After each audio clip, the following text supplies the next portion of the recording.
ऐसे दौर में जब पैसा कमाने की होड़ में रिश्ते और संवेदनाएं पीछे छूट जाती हैं, वहीं शशिकांत कौशिक ने समाज सेवा को ही अपने जीवन का लक्ष्य बना लिया। चुलकाना, पानीपत से निकलकर एक सामान्य शिक्षक परिवार का यह बेटा आज सफल व्यवसायी होने के साथ साथ मिसाल बन चुका है। अपनी कमाई का 90% हिस्सा दान करने का संकल्प और देह दान का निर्णय, यही है शशिकांत कौशिक की पहचान। अब तक 4.5 करोड़ रुपए से अधिक के वाटर कूलर और एयर कूलर वितरण, आश्रम, लाइब्रेरी, धर्मशालाओं में दान और 500 से अधिक जरूरतमंद विद्यार्थियों की पढ़ाई का जिम्मा। हर कदम पर समाज के लिए समर्पण। 2 बार समालखा विधानसभा से चुनाव लड़ चुके शशिकांत कौशिक को सतपाल ब्रह्मचारी सहित कई सामाजिक लोग परमात्मा की नजर में विधायक तक कह चुके हैं। आज जगत महान न्यूज ने उनसे सीधी बात की। जब गलाकाट प्रतिस्पर्धा में लोग सब कुछ अपने लिए चाहते हैं, तो आखिर क्यों शशिकांत कौशिक ने अपनी कमाई को समाज के नाम कर दिया? देखिए यह खास इंटरव्यू।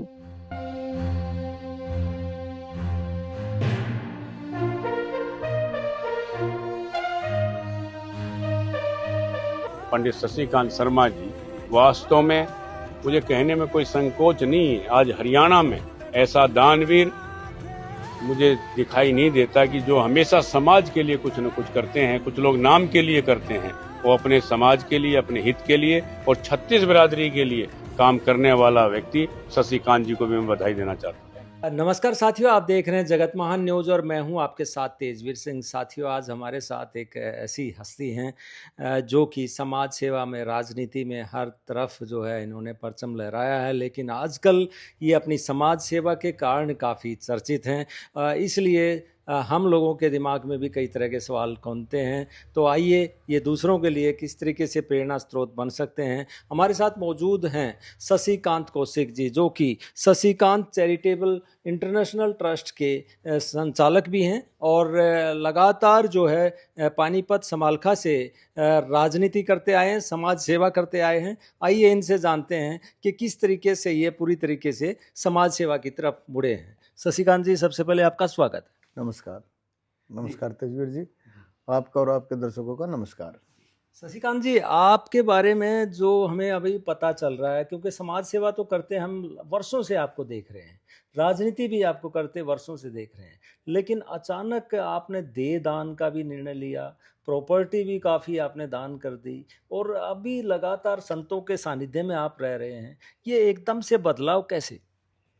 नहीं, एकदम से तो नहीं है बदलाव है, एकदम से नहीं है, दिखने एकदम से लग गया है। जैसे आप किसी भी चीज़ को आराम आराम से करते चले जाओ तो शुरू के कुछ समय में, कुछ अरसे तक उसका रिजल्ट नहीं आते, एक समय के बाद रिजल्ट दिखते हैं। वैसे तो मन भाव संतों में, सनातन में, अपने धर्म में, हिंदुत्व में बचपन से ही रहा है, लेकिन अब कुछ ज़्यादा लोग ये मानते हैं कि भाई मैं ज़्यादा काम कर रहा हूँ। शुरुआत बचपन की है। अपने जितना मेरा ब्योत था, जितनी मेरी सोच थी, समझ थी, मैंने मैक्सिमम प्रयास किया है। अब भगवान ज़्यादा मौके दे रहा है तो ज़्यादा हो पा रहा है। आपके पिताजी भी शिक्षक थे, आपकी माताजी भी शिक्षक थी और आपके दादाजी ओम प्रकाश जी जो है पटवारी थे, प्रतिष्ठित पटवारी थे, समाज सेवा थे। किससे प्रेरणा मिली? उनसे प्रेरणा मिली या किसी संत से प्रेरणा? नहीं, मेरे पिताजी का मन भाव रहा हमेशा। मेरे पिताजी ने अपने अंतिम दिनों में मुझे बोला कि बेटा मैं भी करना चाहता था बहुत अच्छे काम, लेकिन मेरी इनकम सोर्सेज एक टीचर के होने के नाते बहुत ज़्यादा नहीं हो पाए। बचपन में मेरा भी मन भाव था कि मैं देश के लिए, समाज के लिए, परिवार के लिए कुछ ज़्यादा कर पाऊँ, लेकिन भगवान ने मुझे मौका नहीं दिया। जल्दी अर्ली एज में नौकरी लगी, तो नौकरी में सीमित तनख्वाह होती है, जिससे गुजर बसर परिवार का ही चल पाता है, समाज का ज़्यादा योगदान नहीं हो पाता। तो इस कारण से भी मेरा मन भाव था कि यदि मौका मिलेगा तो मैं मैक्सिमम करूँगा। तो मैं भगवान का हिस्सेदार हूँ। वैसे तो अभी तक मैं अपना कोई पैसा नहीं लगा पाया, मैं लीगल भगवान का हिस्सेदार हूँ और भगवान के हिस्से को बांटता हूँ। सच्चाई तो है कि बहुत वाहवाही हो रही है, लोग कहते हैं आप अच्छा काम कर रहे हो। एक्चुअल में तो मुझे इसकी क्रेडिट लेना भी नहीं चाहिए, क्योंकि मैंने अभी अपना हिस्सा कोई नहीं दिया है, केवल भगवान का हिस्सा बांट रहा हूँ और मौका मिलेगा तो अपने हिस्से का भी योगदान दूंगा, लेकिन अभी ऐसा भाग्य मुझे मिला नहीं है। लेकिन लोग तो आपाधापी में जिस तरह से सामने आ रहे हैं 590 करोड़ का घोटाला, इस तरह से घोटाले करके लोग आगे बढ़ने का प्रयास कर रहे हैं, और आप जो है ना लीगल हिस्सेदारी को बांट रहे हैं, भगवान का हिस्सा मान के बांट रहे हैं। तजवीर भाई, मुझे सुनता नहीं किसी की कमियां, किसी का अपमान, किसी की हल्की बात, लो वाइब्रेशंस के शब्द मुझे सुनते नहीं है। आपने क्या बोला है, इसकी ना मुझे सोचने की जरूरत है, ना मुझे बोलने की जरूरत है। मैं अच्छा क्या कर पाऊँ उसका ही जवाब दूंगा, वही मेरे से प्रश्न करो। मैं दूसरे के बारे में बात नहीं करता, मैं बहुत स्वार्थी हूँ इस मामले में। जी जी, अच्छी बात है। ऐसे मामले में स्वार्थी हो जाएं तो बहुत बढ़िया, सभी स्वार्थी हो जाएं आपकी तरह तो बहुत अच्छा लगेगा। लेकिन जिस प्रकार से आपने लगातार समालखा हल्के में प्रयास किया, लोगों को फ्री में भोजन भी वितरण किया, लोगों के लिए मतलब स्कूलों में जाके जो है बच्चों को प्रोत्साहित किया, बहुत सारी सेवा आपने की। लेकिन जब पिच तैयार थी, सब लोग तैयार थे कि अब की बार शशिकांत कौशिक को टिकट मिलेगा और हम जिता के विधानसभा भेज देंगे, लेकिन पिच पे बैटिंग कोई और कर गया। ये ही तो जीवन का मजा है। आप कभी हिंदू हो, सनातनी हो, कभी तेजवीर भाई ध्यान देना प्रैक्टिकल बात पे। जब सारी साज सज्जा तैयार थी, भगवान श्री राम को अपने पद पे बैठना था, राजा बनना था, उसके ठीक 1 घंटा पहले पता चला कि आपको तो वनवास जाना पड़ेगा।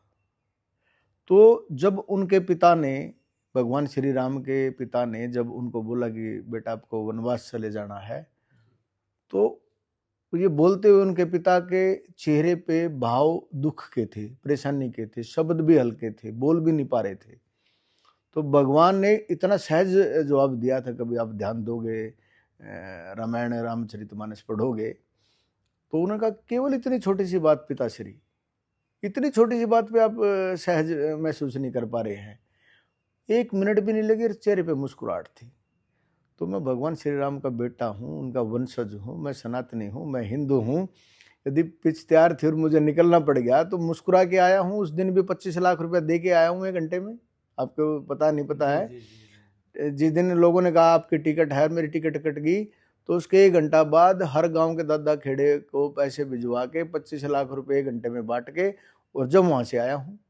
तो मेरे से यह उम्मीद क्यों करते हो आप कि मैं दुखी होऊंगा, परेशान होऊंगा?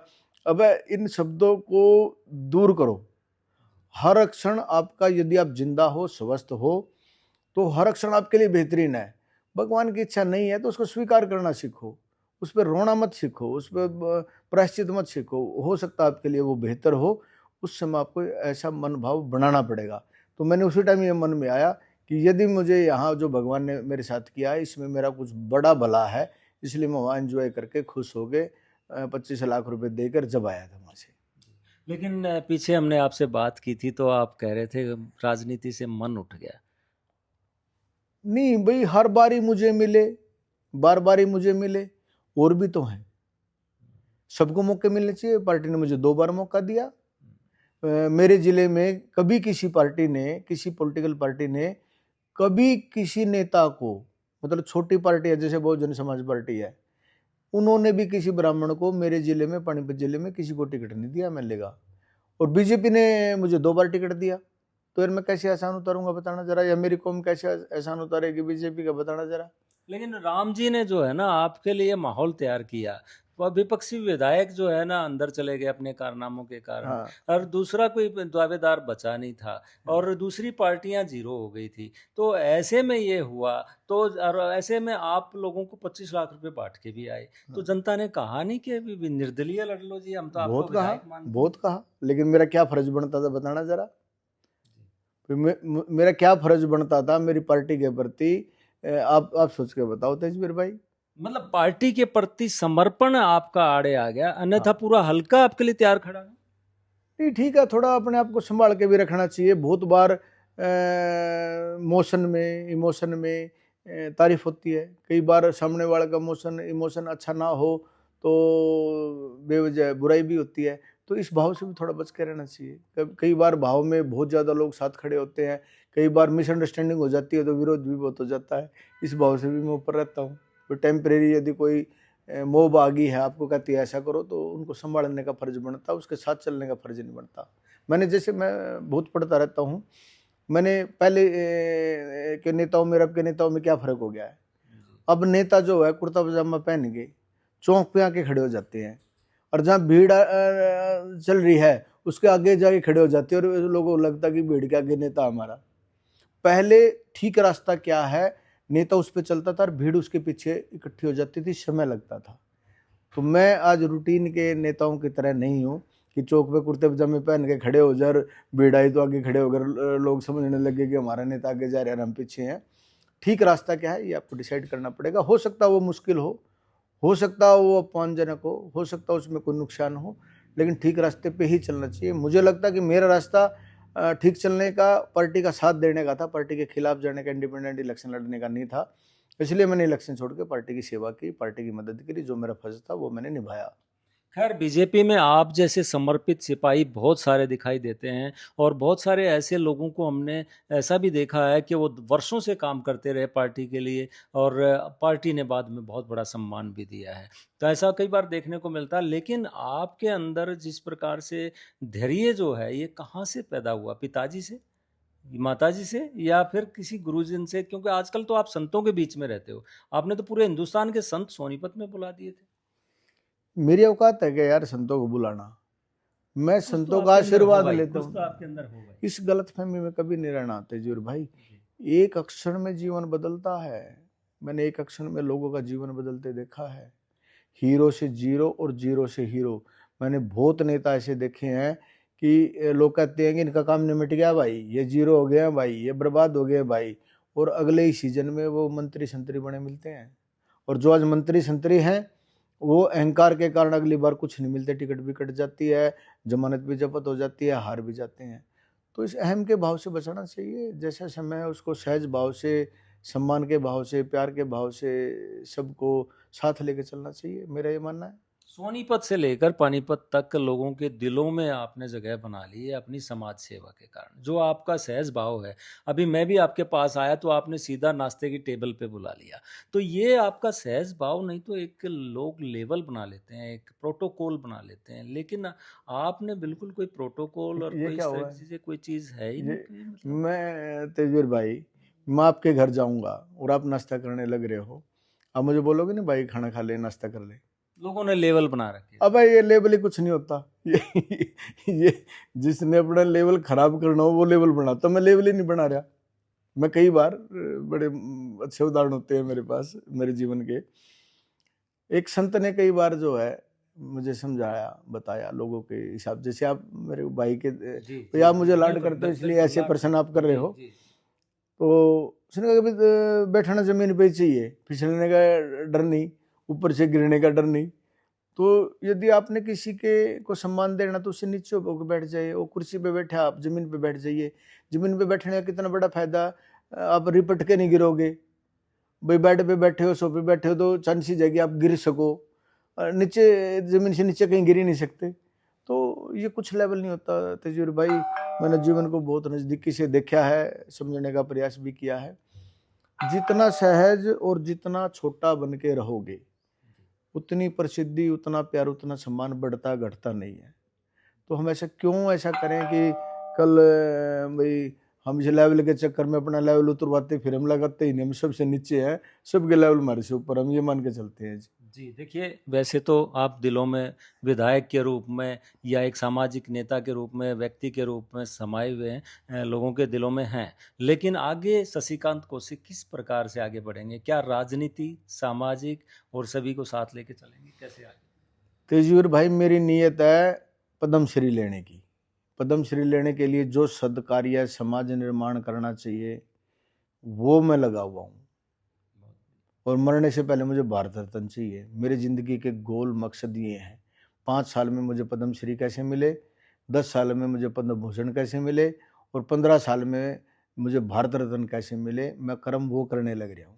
लेकिन जनता को तो राजनेता ऐसे ही चाहिए जो आप लोग खुद का जो है त्याग रहे हैं। लोग सरकार का समेटने में लगे हुए हैं, आप खुद का त्यागने में लगे हुए हैं। तो लोगों को तो आप जैसा राजनेता चाहिए, लेकिन आप कह रहे हैं कि मैं इससे दूर हो गया। मैं ये ना ऐसे मुझे सुनता नहीं। मैं 1 मिनट भी कोई अनप्रोडक्टिव बात करूं, किसी की कमी निकालूं या बुराई करूं, उस क्षण में मैं क्यों ना आपके साथ कोई एंजॉय करूं, कुछ अच्छा करूं जी। भाई, आपके बच्चों के लिए, आपके परिवार के लिए, मेरे समाज के लिए, आपके समाज के लिए, दोस्तों के लिए, पड़ोस के लिए कुछ और बात करो। मेरे जी, पास मतलब खराब करने के लिए 1 मिनट भी नहीं है। लेकिन लोग जो है टूट जाते हैं, कुछ भी छोटी सी बात हो जाए ना टूट जाते हैं। तो आपने मेरा दुनिया भर नंबर दे के दो अपन हादसे को, देखे हैं, दुनिया भर मेरा के। मेरा नंबर दे दो। 2 बार हार के फिर अरे यार, 2 मतलब बार नहीं, मैं 20 बार आ रहा हूँ, मैं 30 बार आ रहा हूँ, मैं बर्बाद हुआ हूँ, मैं बैंकरप्ट हुआ हूँ। मेरी माँ टीचर थी, मेरे फादर टीचर है, मेरे दादा पटवारी थे। मैंने पैसे के क्राइसिस में केवल मात्र 9 लाख का अपना दादा लाई मकान भी बेच दिया था। दादा लाई मकान मैंने यूनिक माल बनाया था, उस पर पर्चे लग गए थे कि यदि आप 90 दिन के अंदर पैसे नहीं जमा कराओगे तो बैंक की कुड़की आ जाएगी। अच्छा। सारे अखबारों में मैं बैंकरप्ट घोषित हो गया था। ये परेशानियां जीवन में आती है, टेस्ट लेती हैं, उससे आप मुस्कुरा के बाहर निकल जाओ, निकल सकते हो, कुछ भी बड़ा नहीं है। मैं एक मजेदार प्रश्न आपको आज करता हूं, और जी। हमेशा आप अपने चैनल जी, के माध्यम से जी। लोगों को बताना, एक भी समस्या ऐसी नहीं है जो हमारे साथ सबसे पहली बार हुई हो। जो हमारे पास समस्या आती है वो हजारों लाखों बार पहले आ चुकी है, उसका समाधान करके लोग आगे जा चुके हैं। अब उसके समाधान पे ध्यान दो, उस प्रॉब्लम पे ध्यान ना दो, समाधान हो जाएगा। ये कुछ भी ऐसा नहीं होता जिसको लोग दिक्कत मानते हैं, परेशानी मानते हैं। हजारों बार वो पहले आ चुकी है, हजारों बार उसके समाधान हो चुके हैं। समाधान होने के बाद लोग उसको एंजॉय करें, उस प्रॉब्लम को। तो मैं ये बात जानता था, तो इसलिए मैंने इसको ज़्यादा हैवी नहीं होने दिया। चलिए, एक पार्टी के समर्पित सिपाही तो हैं, एक सामाजिक बिल्कुल। व्यक्ति भी आप हैं। तो आज हमारे समाज के जो युवा हैं वो बहक जाते हैं थोड़ा सा। आपसे आपका जीवन बड़ा मतलब संघर्षों से गुजरा है, तो आप उन युवाओं को क्या कहना चाहेंगे? मैं तो युवाओं को ये कहना चाहूँगा यार कि कुछ भी गड़बड़ हो जाए, कुछ भी गलत हो जाए, कुछ भी नुकसान, अपमान, परेशानी आए, तो भी एक बार यूँ ज़रूर सोच लिया करो कि अब इससे बाहर कैसे आऊँ। समाधान पे बात करो। जैसे आपने मुझे 3-4 बार बीच में प्रॉब्लम पे बात करी, समय भाई वो फलाना इतने खा गया, 1 करोड़ खा गया, मुझे सुनता ही नहीं। अब बोलना शुरू करो। भाई, दुनिया में एक भी ताला ऐसी नहीं है जिसकी चाबी ना हो। यदि चाबी नहीं है तो ताला ही नहीं है। जब एक भी समस्या ऐसी नहीं है जिसका समाधान ना हो, लेकिन समस्या को हम हैवी बढ़ा लेते हैं, समाधान नहीं करते। समाधान, केवल समाधान पे बात करो, समाधान को मन में रखो, आप जीवन को खूब एंजॉय करोगे, धनवान बनोगे, ये मेरी गारंटी है। जी, होली का त्योहार आ रहा है तो समाज को भाई, होली का त्योहार का मतलब ये है, सुनो, हर साल होली आती है, हम हर साल रंग डाल के, पानी डाल के खुश हो लेते हैं। भाई, होली का मतलब ये है, एक बुराई छोड़ दो और एक अच्छाई अपना लो। आप एक कोई भी कमी जो आपको लगता, क्योंकि अभी मुझे पता नहीं है मैं किसके बारे में बात कर रहा हूँ, लेकिन एक भी आदमी जीवन में ऐसा नहीं मिला मुझे जिसमें एक भी कमी ना हो। और एक भी आदमी ऐसा नहीं मिला जो इतना संपूर्ण हो गए और बेहतर नहीं हो सकता हो। तो मेरा प्रार्थना ये है इस त्योहार पे कि एक अच्छाई का मतलब है कि जिसको जितना सम्मान दे रहे हो, आज से उसको डबल कर दो।